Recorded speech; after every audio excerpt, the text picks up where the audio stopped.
Hi there, welcome back to the YouTube channel.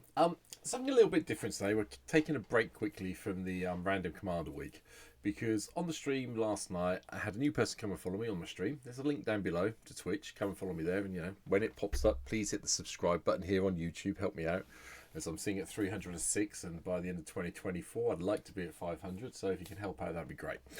But anyway, going back to last night on stream, had a new person come and join us by the name of Epzicuza. They're based across the channel from me. I won't say where, I don't think it's fair. And they were talking about the fact that they have only just started playing Commander, they've got into it, and their boyfriend has always beaten them up with a Goblin deck. And one of the cards they really like was, well, this one, basically. Isperia, Supreme Judge, 2 double white and double blue for a 6/4 legendary creature Sphinx that has flying, which you'd expect with the Sphinx. But whenever a creature attacks you or planeswalker you control, you may draw a card. Now, they're asking how I would build it, and I'll be honest, it is a card I had never even thought of before in Commander. Yes, I know it's from the original Ravnica set that's come through. We've had a few, there's a different variation of them, so on and so forth. I think this one's actually returned to Ravnica, if my memory serves correctly. Yeah. And it's really a case of what we're going to do with this card. Now, usually, something like this, I'll be going, right, let's work out how we can make our opponent's creatures attack you, and there isn't really anything. Goad obviously doesn't work, and I couldn't really find anything on white or blue that said creatures must attack you each turn, which would have given you the card draw that we need to win. So I've had to ignore that to a certain extent and go down, let's try and go down the flying beatdown route. So what I'm going to do today is actually build the deck live here on YouTube and talk you through my thought process as I go through it. So just going to put all the filters on quickly so we know what colours we're looking at. Right, the first thing I do whenever I'm building any deck, no matter anything I do, I always do the lands first. Mainly because it gets my head thinking properly. So, 2-colour deck, Command Tower goes straight in. I'm just going to move this down here for a minute while we're doing this so you can see the cards up here. Beyond that is really where I want to go from here. So, I really just want white blue lands and maybe some colourless ones. So Command Tower is an automatic include. Going down there, Celestial Colonnade, we like flyers in this deck, so that works in here because that does give us a 4/4 flyer. So we'll chuck one of them in. Going forward from there, Fabled Passage, yes. Exotic Orchard, probably no, because we are looking only 2 colours, so it's going to be a bit difficult to make sure we always hit our colours. We will play Fortified Beach. It's not the greatest card in this deck. There is some of the flyers may be sold, just so we may get a little bit of a pump. But it's a blue land, and it does something useful of it, maybe, possibly. Glacial Fortress is a no-brainer, likewise. Hallowed Fountain to give us the dual colours. I'm umming and ahhing in my head at the moment about Isperia. We'll chuck it in for now, but we'll see how many we end up with. We do want to see if we can get creatures back if need be. Not gonna, could really think about Nykthos, but come back to that. Port Town we'll chuck in just because it's there. Restless Anchorage is also good in this deck because this is a land that becomes a flyer from the new set, so that can automatically come in. Rivendell, we will control legendary creatures, so maybe come back to that, but definitely Seachrome Coast, definitely Sea of Clouds, get them in the right order. Temple of Enlightenment, I'm not great fans of the temple, but it's blue-white, so maybe we'll put it in for now. Moving down the list, I will be playing, there's nothing really here. We could play Fairy Conclave, that flies, so I might have that as an extra flyer. Won't play the white version because Forbidden Watchtower doesn't do anything in the air. We will, however, play Reliquary Tower, and we will play Temple of the False God in here. Moving further down, I like Broker's Hideout to go and fetch the basic land we're missing. We're not going to have enough creature types of any particular type to choose these lands, so we'll ignore the creature choice lands. We could play Citadel Gate. Maybe we'll come back to the gates. So I don't think we've got enough jewels. Opal Palace, Obscura Storefront can go in because that fetches us an island or a plains. So that gives us another way of just doing that. Path of Ancestry, maybe. Razor Tide Bridge, maybe. We'll put the razor tide in. We will add a path. We'll add the fancy path. We'll also add the fancy opal palace. Maybe we'll put one in for now. We might take it out. Skybridge Towers is nice because we can sack it off when we have enough land to go and get that. Yeah, we'll play City Girl Gate and then we'll play Seagate as well. You could go the whole way and play Thriving Heath and Thriving Isle as well, but I think we're going a bit too far then. We're at 23 lands now, so Tranquil Cove for a tiny, tiny, tiny bit of life gain. Idyllic Beach is nice because it does the whole double thing. Likewise, Glacial Floodplain. And then really what we got, 26. I'm going to start off, I may come back and adjust the mana base, but we'll just put in 4, 5, 6 of these. I think we're probably going to end up needing more islands. 4, 5. We'll play 38 lands. I usually aim for sort of like 35 to 39, so 38's okay. Usually most of my decks are 37, so we've done that. Right. That's the lands taken care of. But what we're really interested in now is with Isperia, we're obviously interested in creatures that fly, is what I've decided to do. But the other thing we're also interested in is the ramp. So let me go through my list. Arcane Signet, Sol Ring, the controversial choices that people always laugh at me about having in my deck, but I really do enjoy them, and these are 2 cards you don't have to play.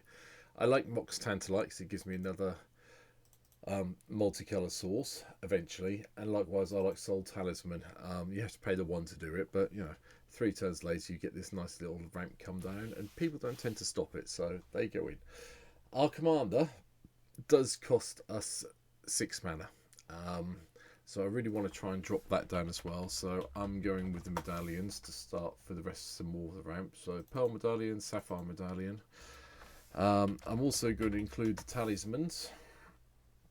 So we're going to have the blue-white one, when I can find it on here. Talisman of Progress. And then Diamond 1 and 2.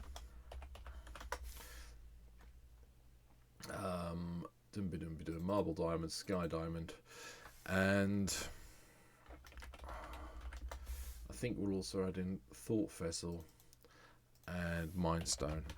Purely because a lot of the creatures we're going to be casting are going to be quite expensive to do. So that gives us like 49 out of our 100 cards. That leaves us 51 slots to play with. There's a lot of land. We could potentially drop a land if we need to. But we'll see how the cards end up. We can always come back to dropping lands, so that's fine. Right, so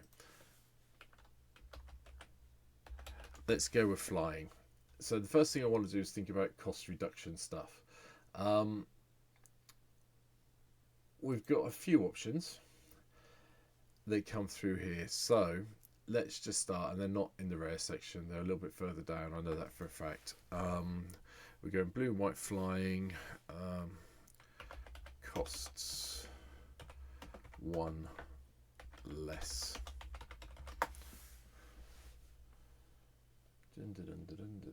Oh, that's really clever, isn't it? 1 second. Apparently I do need to put the word creature.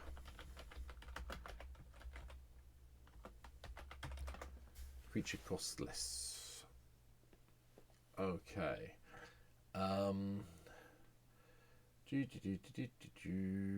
Nope, still not turning up. Now what am I looking for? Brain is obviously not thinking today.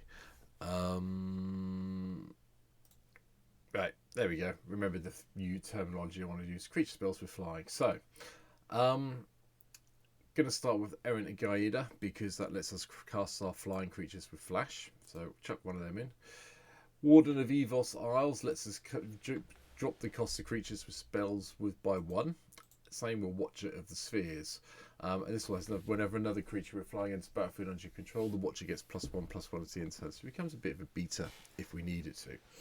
So they can come in to start with. From there, we want to think of ways of pumping our creatures up. So Eagle She's given me Imperium Eagle, which is the one I had remembered. Other creatures you control with flying get +1/+1. We are going to put Grain in from the Lord of the Rings set. There is a reason. I will come to it shortly. A little bit expensive, but we do get birds when we attack and gain life. But it's not really what we're going to be doing with this deck. The other one that we also need to drop in this line, Thunder, I think. Yeah, Thunderclap Weaver in. There we go. Another one that gives creatures flying that came in from Magic Origins. My brain is having to work really hard on this deck today. So we get there. We've got creatures in now. We've only got 6. But we have got, there are some key creatures that we do need to have in on any sort of thing. So, firstly, if you're playing Consecrated, no, helps if I spell it. There we go. Consecrated Sphinx should always be in any deck with blue flyers in it, so I'll chuck one of these in. The other one we're interested in because it's the Wind Reader. There we go. I'm trying to speed up so I'm not. There you go. Wind Reader Sphinx. There you go. Whenever a creature with flying attacks, you may draw a card, which is nice. Going from there, we do want to make things indestructible if we can. So there's 2 things I'm going to include. One's a flyer.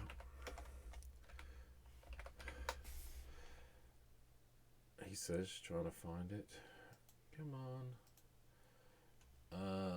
Well, there's 2 flyers I'm going to include actually.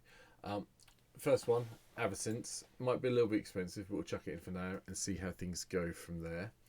I'm also after Eldrazi Monument, and I'll come back to Eldrazi Monument in a minute. That's a nice one in this deck, it gives everything flying. The other one I'm after is one that reduces the cost down when we tap our creatures, and I'm desperately trying to find it. I have it somewhere. Sephra is the one I'm looking for.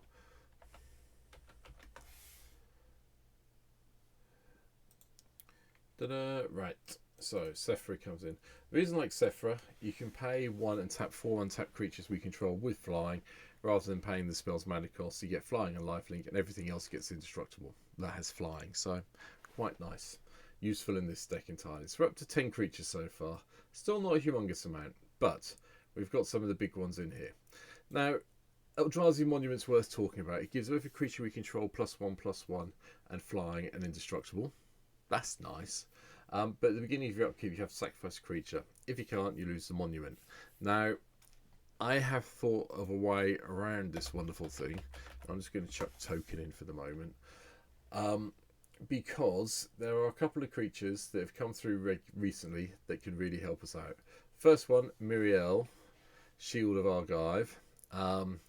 Definitely going to have this in because when we attack, it's also a soldier, so helps with our fortified beachhead. Whenever it attacks, we get those colours artifact soldier tokens that come into play. They're X1s, and that gives us a limited amount of things we can sacrifice, hopefully, to the wonderful world of the Eldrazi Monument. The other one I want to bring in at this stage is going to be Angel of Invention. It's got Fabricate 2, Flying, Vigilance and Lifelink, so it keeps us on the flying theme, which is quite nice. But it gives us 2 servos. We don't do the Fabricate 2. We don't need to make it a full 3 a lot of the time. But we do need to have the servos. So this comes in quite nicely. While we're on that plan, the other things that gives us tokens, which is good, is Elspeth. Sun's Champion gives us some white soldier tokens. Yes, they don't have flying unless we manage to get up to the -7 on Elspeth. But the other reason for including Elspeth is for the -3 ability. Destroy all creatures with power 4 or greater. Works really nicely if you manage to keep the Eldrazi Monument in play and you have Isperia or something else kicking around. So Elspeth goes in from that point of view. Going forward from there, there's a couple other bits and pieces I want to put in. I am thinking about Linvala. Not sure about it at the moment, to be honest. But we do want to do, if I can find it, the other one that's really useful in this sort of deck is the landfall guy. There you go, Emeria Angel. Gives you a bird when you play a land. So, and it's a flyer itself, which really does mean this kind of tick in this deck just a little bit. The other one is the Emeria Shepherd. We're going to be playing, it's an up choice. I could play it in this deck, but we're not really playing enough planes to make it worthwhile. If you want to go heavier down the white road, I'm just pointing this card out, you do get to return permanents to the battlefield if you drop planes. So, you know, swings and roundabouts, how you want to do it. Next, okay. From there, it's really just looking at flying. I want to get up to I want to get the creature count up to about 28 if I can. So I'm looking purely at flying creatures. We're going to play Abulu Ancestral Echo in here. It's a 2/2 flying that has ward 1, so that can come in. I really do like the Archmage, but we haven't really got any way of making wizards or fairies, so we're going to ignore Archmage for now. Boonbringer Valkyrie makes life a bit more interesting. Back up 1, so put +1/+1 counter on a creature, and that creature gets flying, first strike, and a lifelink until the end of turn. But the +1/+1 counter stays around, so we might as well have that. Going from there, Goldforge Thopteryx is coming in from the Aftermath set. Each legendary permanent you control has wall 2, and this has flying and lifelink, so it's quite a nice little early doors beta. Guardian Scalelord, whenever this creature attacks, return target non-land permanent card with mana value X or less from your graveyard to the battlefield, where X is the creature's power, so this definitely comes in. It's a bit pricey on MTGO at the moment, but you know, it's worth having if you can pick one up. Sawtooth Loon's okay, but really for this deck I'm not that interested in it. Likewise, Shadow Puppeteers could go in the deck. It has flying, a ward 2, makes things bigger, but again, not that interested today. What I will suggest putting in if you're playing online, I'm going to put Moat in, because creatures without flying can't attack, and that does upset people. So that can come in. We are playing mainly flying creatures, so let's go with that. Archangel Thune is quite nice. Give you a bit of life gain.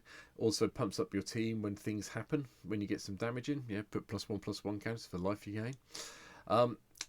Ancient Silver Dragon and Ancient Copper Gold Dragon are just things I enjoy playing, so they're coming in.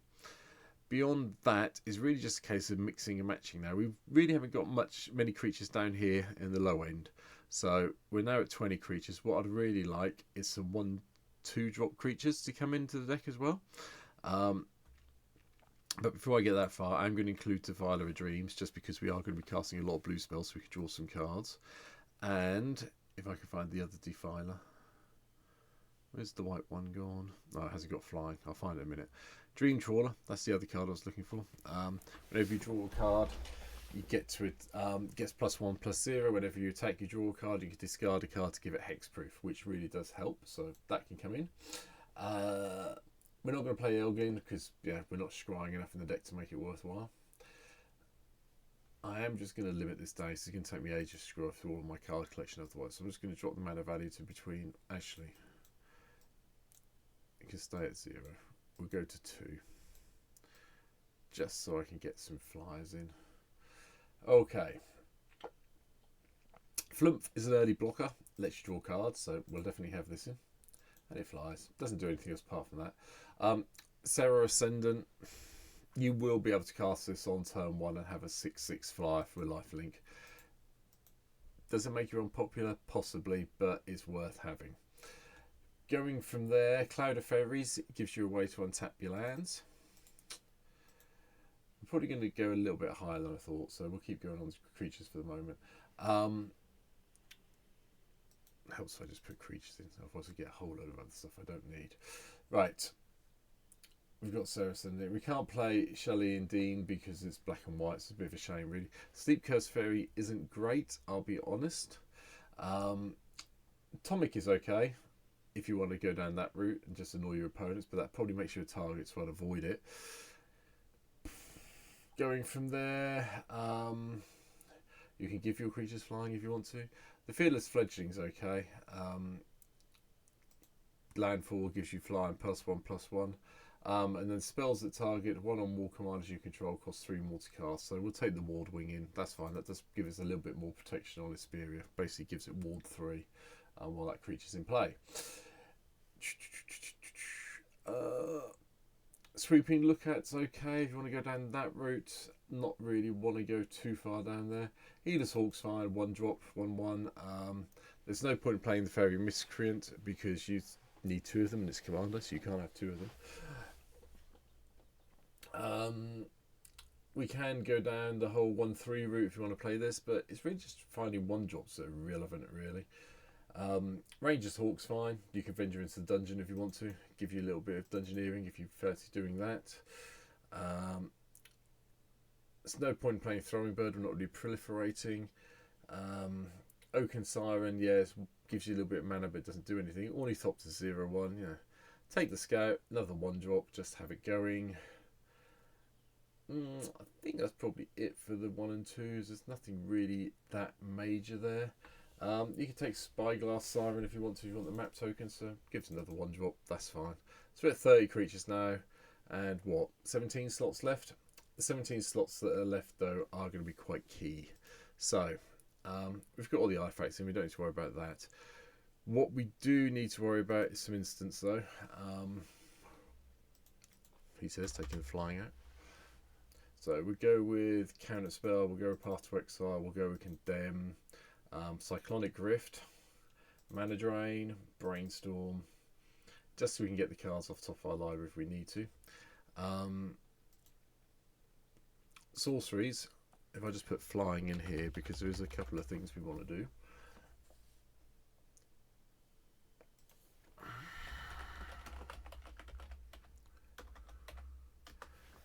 There should be a blue card that lets, if you control a creature of flying, draw a card. One less. Can't remember the name of the card now. Brain dead. Hold on. Just pause for a second. Remember the name of the card. God, I love having things.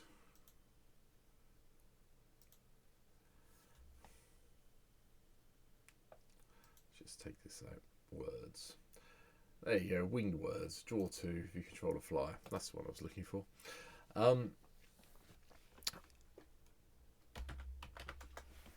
The other one we're looking for is an artifact that has Jace involved in it, if I remember correctly. Nope. Of course, I put the right Planeswalker in, it helps us. Teferi's Ageless Insights, what I was thinking about. Just help us draw some extra cards if we need to, go through our deck. While we're on that theme, however, the one thing that always concerns me with blue decks is getting everything wiped away from us. Sorry. So always try and include, I love Elixir of Immortality, so I'm dropping 1 into here. We've got a little bit of control, so we need a little bit of Wrath. So Wrath of God can come in. Day of something or other. Day of Judgment, there you go, that's what I was looking for. I also put Day's Undoing in, just because it's good fun to shuffle everything back in. And we're down to the last sort of like, what, 5 slots. It's really where you want to go with it from here, is how I'd look at it if I was you, Epzicuza. So I'm hoping this is helping, by the way. So if I am playing Isperia, I think helps if I type the name in right, doesn't it? I think it's always nice that you have both the variations in. This was the original one from Dissension. Whenever it deals combat damage for player, choose a card name. A bit more complicated in Commander, so probably not worth it. But you can play the Skywatch and detain something, but it's a 3/3 for 6 mana. It's not that great, so no. Usually I would play all the variants of the same card, but in this case we're not going to. Because this is purely because you did say you wanted to play online, I'm going to include Timetwister, because it's reasonably ticket cheap on MTGO. Believe it or not, it really is. However, in real life, if you're building this deck in real life, unless you're a multi-millionaire, you probably want to avoid that. And then it's really just me trying to work out what I want to do with my last 4 slots. I mean, I like return, attack, and we usually have instants somewhere. Nope. What am I looking for? Return, attacking.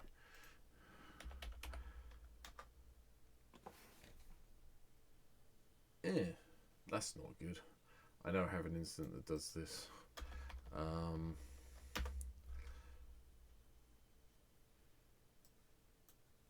evacuation. There you go. That's what I'm looking for. So I like having evacuation in. Just another way of returning all the attacking creatures if I need to. There is also, I probably would look to play twins in here from the last set as well, just so we can have the adventure to exile something and then maybe have a 4/4 reward and flying. So that's always good fun. The one thing we are missing entirely at the moment, I know there's a little bit of counter control. I like playing Return to Dust, and I will be casting my main phase to take out instants and sorceries. And the last thing is really a little bit of fun for me. I like having at least another one planeswalker in here. And I will just pick, as everyone should do, because I've already mentioned him once, go find your Heria Dominaria is a possibility, or Teferi Timebender. They untap your creatures, so that could be worthwhile having this here, so you can always keep your blockers up. So I'm going to play the Timebender, and that's it. That is how I would build Isperia.